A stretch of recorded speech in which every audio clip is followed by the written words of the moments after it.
Bonjour à tous, j'espère que vous allez bien. Aujourd'hui, j'aimerais vous partager mon expérience en tant qu'élève pilote. Cette vidéo elle a pour but d'aider les futurs étudiants pilotes qui sont encore à la recherche de leur future formation pour les éclairer un peu sur quelles sont les différentes possibilités que vous avez. Il faut savoir qu'actuellement, je suis en formation dans une école privée, je suis à la moitié de la formation, donc j'ai encore énormément de choses à découvrir, que ce soit à l'intérieur ou même à l'extérieur de l'avion. Donc pour rappel, aujourd'hui, en France, vous avez le choix entre 4 grandes possibilités pour devenir pilote de ligne. La première, ça va être l'ENAC. La deuxième, ça va être l'armée, de l'Air française ou autre si vous êtes dans notre pays. Les cadets, d'Air France, British Airways, etc., etc. Et pour finir, les écoles privées. Si vous voulez plus d'informations sur le sujet, n'hésitez pas.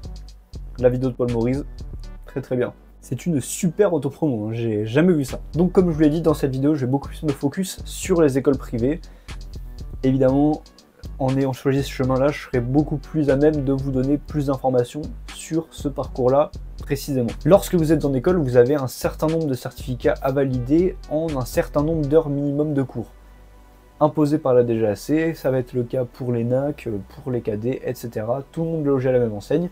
Et cela a pour but de certifier que vous avez acquis toutes les connaissances nécessaires pour travailler et pour transporter des passagers dans toutes les conditions et en toute sécurité. Lorsque vous choisissez de rejoindre une école privée, la plupart du temps, vous avez le choix entre deux types de parcours bien différents. Le premier, le parcours modulaire, et le deuxième, le parcours intégré. Lorsque vous choisissez le parcours intégré, votre vie elle est entièrement dédiée à l'école. Comme au lycée ou à la fac, vous faites les cours, 8h-17h, vous révisez, etc., etc. Votre vie, vous mangez, vous dormez, vous respirez les cours. Et en revanche, si vous choisissez le parcours modulaire, ça va être un parcours qui est beaucoup plus adapté pour les gens qui ont déjà une activité professionnelle, ou déjà une autre activité en tout cas, autre que l'école. Cela permet aux gens d'associer l'école et leur activité annexe. Maintenant, les certificats. On peut regrouper les certificats en deux catégories différentes. Les certificats qu'on passe au sol et les certificats qu'on passe dans les airs.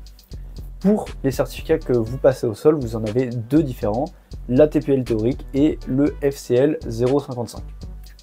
Pour l'ATPL théorique, c'est un ensemble de 14 certificats qui vont vous donner l'essentiel des choses à savoir pour être un bon pilote, tout simplement. Vous allez avoir par exemple des calculs de performance, du droit, du planning et de la météo, etc., etc. Énormément de choses qui vont vous permettre de voler en toute sécurité.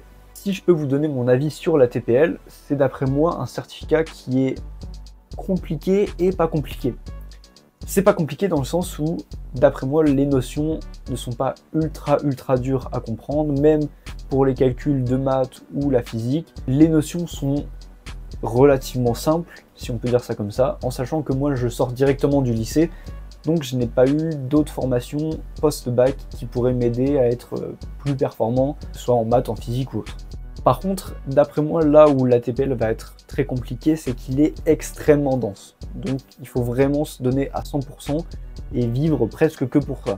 Vous avez quand même de temps en temps un peu de temps pour voir votre famille ou vos amis, mais il faut vraiment être à 100% là-dedans, du matin au soir, dans la TPL, à réviser, beaucoup de choses à savoir. Vous allez vraiment passer votre temps à enregistrer toutes les informations qu'on vous donne. Et en deuxième, vous allez avoir le FCL 055. Là, cette fois, ça va être un diplôme qui est beaucoup plus sur l'anglais, même essentiellement sur l'anglais. On peut le couper en deux parties.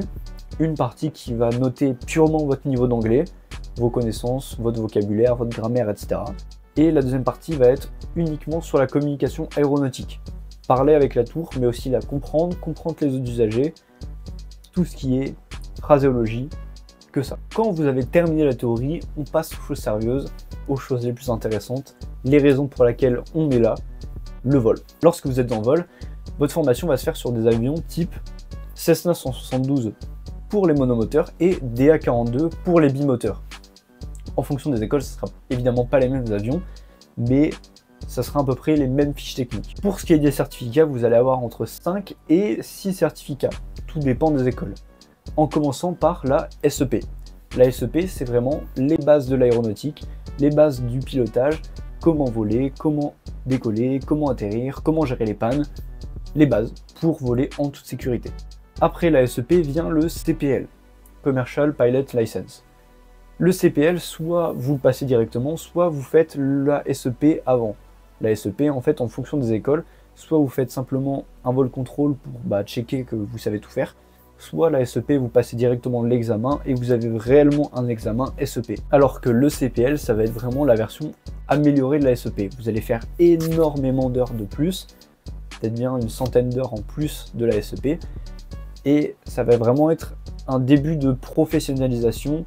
Vous serez en capacité de réagir à n'importe quelle chose, à n'importe quelle menace. Après le CPL vient la MEP, donc ça va être un peu les mêmes choses qu'avant, mais sur du bimoteur. Et ensuite va venir l'IRME. L'IRME, ça va être l'apprentissage du vol avec les instruments. Le vol avec les instruments, ça va vous permettre de voler de nuit, pour commencer, évidemment, et aussi de voler dans des conditions de faible visibilité. Conditions qui en France peuvent arriver quand même relativement souvent. L'IRME, c'est vraiment encore un pas en plus vers la professionnalisation. Et ensuite vient l'UPRT. L'UPRT, c'est le moment qu'on kiffe, c'est de la voltige, c'est incroyable. Et pour finir, après l'UPRT vient la MCC. La MCC, c'est un peu le plongeon dans le grand bain, c'est vraiment les premiers pas vers une adaptation en ligne, c'est vraiment apprendre à piloter avec un copilote, dans un cockpit tel un E320 ou un 737, avec un crew, des passagers, etc. Évidemment fictif, mais ça va vraiment être vos premiers pas vers la future vie de pilote de ligne.